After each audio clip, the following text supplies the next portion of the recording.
Hello chess friends and welcome to your Art of Chess channel and welcome to another brilliant and spectacular game from the Chess Olympiad in 2024 that we enjoyed of course in the last 2 weeks. We have here Gukesh against Fabiano Caruana from the round 10, in which of course Team USA played against Team India. Gukesh on the first board for his team, Fabiano Caruana on the first board for his team. And although we all watched this matches between countries from a point of view which country is going to win, which country is becoming the champion of the Chess Olympiad, but I think this game was just a beautiful special game for me. It was very important for me to see, can Gukesh become really the one? Can he become really the chosen one? Can he outperform such great players like Fabiano Caruana? Because we know that Fabi was always, at least to me, he was always the second best chess player in the world after Magnus Carlsen. So it was very, very interesting to me to see, can Gukesh outperform such a great player, and can he maybe become at least now considered the second best chess player after Magnus Carlsen. We know also that Magnus is not playing so often this top event, so it gives now in this year and also in the next year Gukesh great opportunities to become even the world's youngest world champion of all times. And who knows, if Magnus doesn't continue to play big events, maybe if Gukesh gets also rating points, he can be also the world #1 in classical time in chess. So it's, I think, a great opportunity for the young chess player Gukesh. So as I said, this, although we watched always these matches between teams, this was, I think, just a special game with great tension, with great importance, I think, for the chess community. So let's see now what happened with the white pieces. Here Gukesh opened with the move d4, knight to f6 by Fabi, c4, e6, and now g3, the Catalan Opening was on the board. d5, we have now bishop to g2, and so far we have the closed Catalan Opening with the move knight to c6, and you see here Fabiano Caruana is in the later stage of the game preparing moves like e5. We have now knight to f3 and now rook to b8. Here Fabi plays an interesting line. He wants to play d takes c4 and then in some lines b5 supporting the pawn. The most important thing about this move rook to b8 here is that you're getting out of this potential attack by the light square bishop, and basically in this position already white has already to react. And you can of course play something like kingside castling, which is not a mistake or something, but then after d takes c4 and something like queen to c2 b5, you see there is no tension anymore on this diagonal. So that's why I would say black has equalized the game already. Okay, you have rook to d1, e4 and similar stuff. You can of course make progress here, but it's not such a dynamic position that I think white wants to get many times. So as I said, black would equalize easily in this position. So that's why for rook to b8, here Gukesh simply released now the pressure in the center of the board. Bishop to b4, in between check, knight to c3, and now after e takes d5, we notice now that also Fabi has brought down now his bishop into the game. The light square bishop is finally breathing and can be developed maybe to e6, f5, g4, wherever the position is allowing here. So bishop to g5, we have now h6, bishop takes f6, queen takes f6, and now kingside castling. We have now bishop takes c3, and now b takes c3. Again, I would say a pretty equalish position with a slightly edge for white. White is slightly better because of this pawn that is on the light square, which can be maybe later endangered by white. And also white has a slightly better position when it comes to pawns in the center of the board. You have here certain 3 versus 1 situation, so slightly edge, nothing spectacular is going on, but I would say white is slightly better. So here kingside castling, knight to d2, preparing c4 or maybe even e4, again whatever the position is asking you to do here. And now after knight to e7, here Gukesh fixes the structure and is preparing now the move c4. And the issue for black is that you cannot stop c4. b5 seems tempting, but then you leave also the c5 square unprotected, and then we can also reroute the knight maybe to e5, f4, a4, opening up the a file. So again, many options I would say here for white. After move e3, that's why bishop to e6 by Fabi, but now queen to a4, hitting the pawn, a6, and now e4 here by Gukesh. And he's breaking already in the center. If you take, of course, then the knight is coming into the game with the tempo. Then from that square, the knight can come on c5. And already black has to make several reactions. Here, I would say even that d takes e4 is the best choice for black, because after knight takes e4, you just go with the queen on g6, and even if the knight comes on c5, then you can equalize again with bishop to d5. You can go into equalish position, trade off the light square bishop, cement your knight on d5, and maybe because of the open b file, there are some opportunities for white, but I would say again a pretty equal position. But after move e4 that Gukesh played, Fabi plays now his first, I would say, really here tiny little inaccuracy. He plays now the move c5. c5 is so dangerous, because now there is a huge problem of the knight on e7. Here Gukesh plays the correct move, queen to a3, hits now indirectly the knight on e7. You see now there is a tension between the queen on a3 and the knight on e7, and the issue is here that you cannot take. You would love to play c takes d4, but then after e5 the queen has to step back from the defense of the knight. Even if you try queen to g5 to keep the queen connected, then you get knight to f3, and suddenly the piece is lost. So that's why after queen to a3, here Fabi tried b6, rook from a to b1. Gukesh continues now the pressure here, although I would say again maybe e5 is here a slightly better continuation for white. Then after something like queen to g6, you can pick up simply the pawns here. Black has again to lose another tempo, and now you play knight to b3 with the preparation to play knight to d4 in a scenario maybe like this. Okay, maybe white is losing also the pawn, but then also black could lose the pawn on a6. Probably still a tough battle. Probably you will have a problem with your e5 pawn from white's perspective, but this pawn is rolling, and when we watch now this light square bishop, it's always supporting the potential promotion on a8. So when you start to push the pawns, this bishop is already very dangerous. So I think this was a good continuation then here for white. Tough to maybe defend then for black. So here a rook from a to b1, still I would say white is slightly better. Rook from f to e8, and now d takes c5. So you see finally the position is opening, the position gets really dynamic with opportunities now for both sides. But now Fabi after d takes c5 plays a great counterattack d4, and here Gukesh I think doesn't react correctly. Here he played c4, and c4 is playable. I'm not saying black is getting back into the game, that black should be better here, but I think here rook takes b6 would solve all of the positional and tactical problems. Okay, maybe white has this opportunity, but now we go with the knight on b3. You're trying something like rook to d8, then we try rook to d6, simply locking out now the d file. Then after something like c2, you could go into this line, and I think you are pretty solid. You're controlling here the c1 square with your rook, and suddenly I think you can let the pawns roll here, f4 e5, and white has, I think, again a decent game. I'm not saying again this is completely winning or something, but this was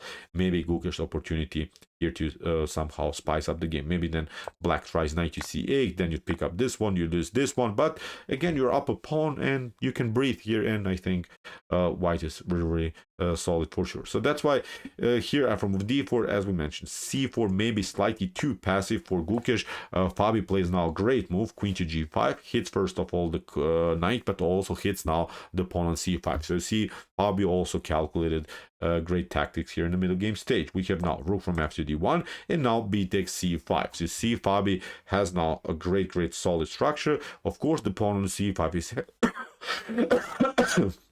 pardon me, the pawn on c5 is hanging.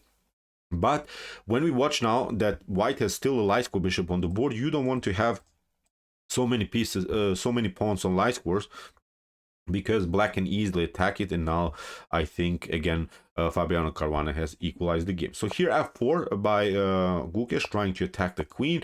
f5 again a new tempo. We have now rook to b1, rook takes b1, and now great counter attack again by Fabi, queen to e2. The only move here for Fabi to somehow keep himself in the game, we have now f takes e6, queen takes d2. Now of course e takes f7 comes with the check, king to f7, and now queen to c5. And okay, in this whole tactical sequence, Fabiano Caruana lost the pawn, but as I said, it's not such an optimal piece here. This bishop on g2, it's blocked out by its own pawn.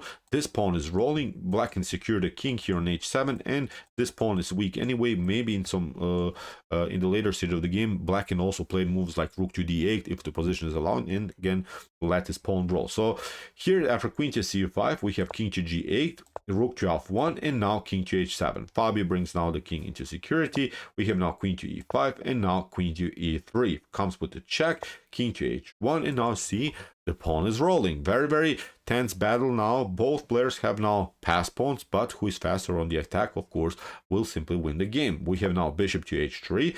Good move by Gukesh, including now the bishop into the game, which was very, very necessary because the pawn was standing in the way of its own bishop. That's the issue when you have your pawns on the same color squares that the bishop is covering, of course. Here after bishop to h3, Fabi continues with d2, great move, and now bishop to g4, controlling now the d1 square. The problem is here you cannot play moves, of course, like bishop to d7. You would love to do that, maybe deflect the rook from the defense of the knight, but then after something like rook to f8, look at this position is very, very tense.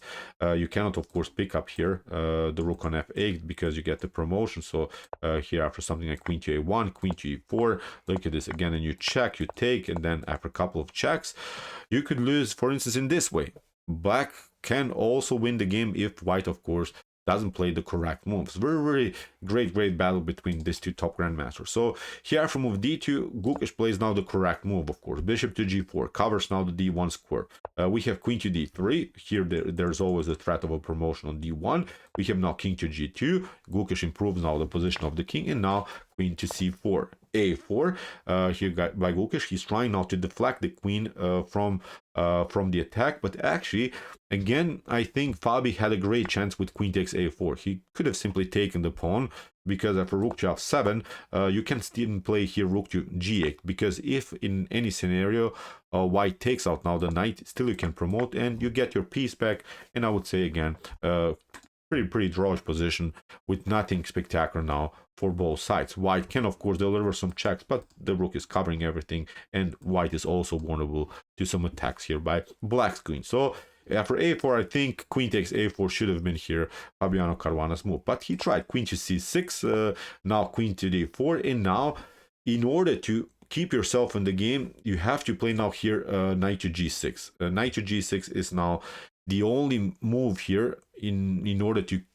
be somehow in the game, because even if, for instance, white tries bishop to f5, dangerous moves like this, then here you have queen to c2. You cannot play here queen to d2 in this position from white's perspective, because queen to e4, again, I think it's not a good continuation here for white. So here bishop to f5, then Black continues with queen to c2, and then there is a threat of d1 promotion, and of course the discovered check against white's king. So that's why you're in this scenario, white would be forced to play king to h3, but now you play rook to f8, and after bishop to g6, again in a line like this you can cover g takes f6. Okay, maybe the king is a little bit exposed, but there's simply no rook, there's simply no support. And now after something like queen to e6, the problem, for instance, after queen to e6, this is just now a potential line that wasn't playing the game.